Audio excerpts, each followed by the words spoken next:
We asked students 21 questions to get to know them, their program, and their experience at Salus University. Here's what they had to say. What's your name? Sarah Hann. Where are you from? I'm from Tabernacle, New Jersey. What program are you in? I'm in the speech language pathology program.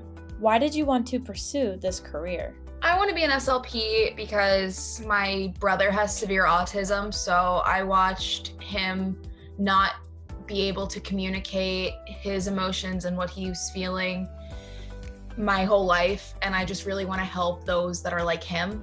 What have you discovered about your subject area as a grad student that you wish you knew as an undergrad student?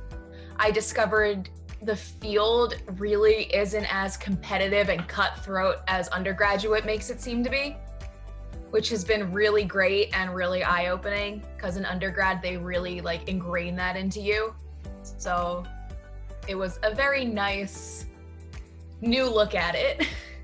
What do you feel is unique about your program at Salus? I think the most unique thing about my program at Salus is literally the first week of school, they threw us right into clinic. And I know a lot of other schools don't do that, but it really, really helped us develop clinical skills early on, know how to deal with clients and aid clients of any age, disorder, anything. And also we get to have the cadaver lab, which is really cool. What clinical experience has made an impact on you thus far at Salus? My very first client last semester, I'm a first-year student. At the end of the semester, after I had her, I said, thanks for being such an amazing first client, blah, blah, blah. And she was shocked that she was my first client.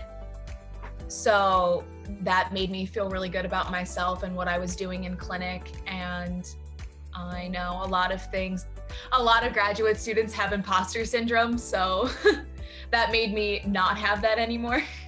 Have you had any discouraging or especially triumphant moments in the classroom or clinic? I would say any exciting moment is when I have a breakthrough with my client. I have some pediatric clients, so every now and then they lose focus, they're not interested in you, they're kids. So whenever you have a really good breakthrough with a kid, it's really, really exciting. And I had a discouraging moment last semester where I did the math to an assessment completely wrong. And I'm terrible at math. That's why I chose a field that doesn't have a lot of math, but it was fine. I just fixed it. What's been your favorite class so far? I would say that my favorite class is my dysphagia class and my anatomy class, mainly because, the material is really, really interesting and is what I'm going to be doing as my career, but we get to actually go on campus for those classes.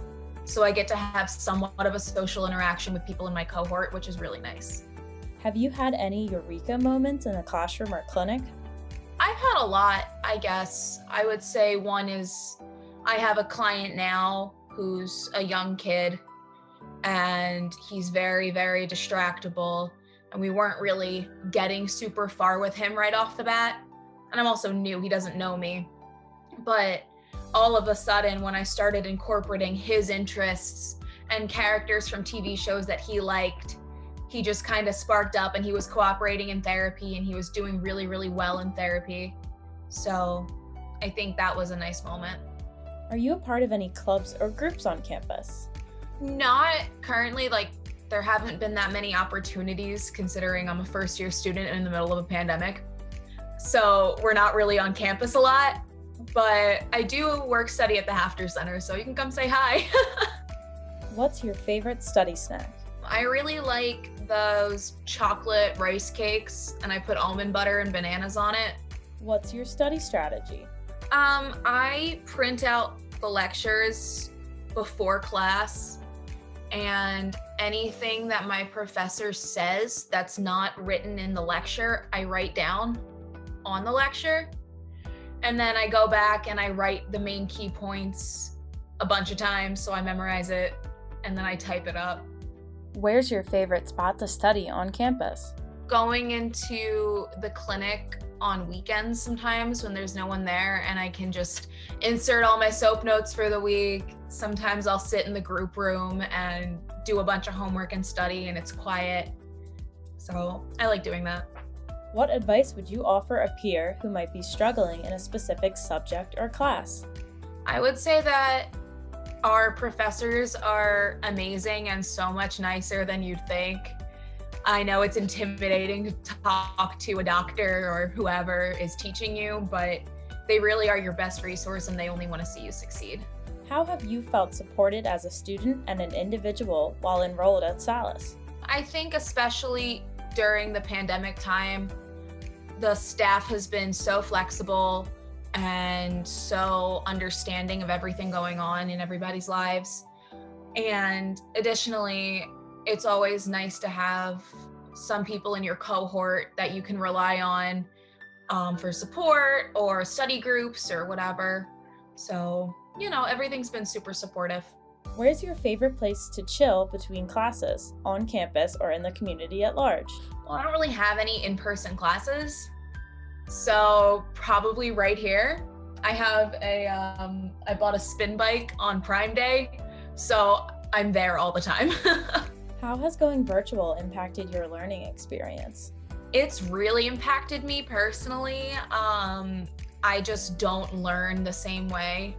And I've been really struggling with a lot of material online versus in person where I'm forced to sit there and listen to somebody speak and take notes. I just get really distracted and I've been getting a lot of migraines from the online classes. So, I have the blue light glasses, the laptop stand, and it's kind of a mess, but we're getting there. What's the first thing you want to do once the pandemic is over? I really want to go on a really long road trip with either my friends, my boyfriend, family, whoever. I just think it would be really cool to go to a new place and take a big road trip in celebration. What advice would you offer an undergrad considering pursuing an advanced degree in this field? As I was saying before, I would tell them it's not as competitive as they make you think it is. You don't have to have a 4.0 and 8,000 extracurriculars to get into a good school. I didn't have a 4.0 and I still got into a really great program. And they really emphasize in undergrad that you have to be perfect to get into grad school, and that's not the case. So that's what I would tell them. To learn more about Salus University's programs, visit salus.edu/academics.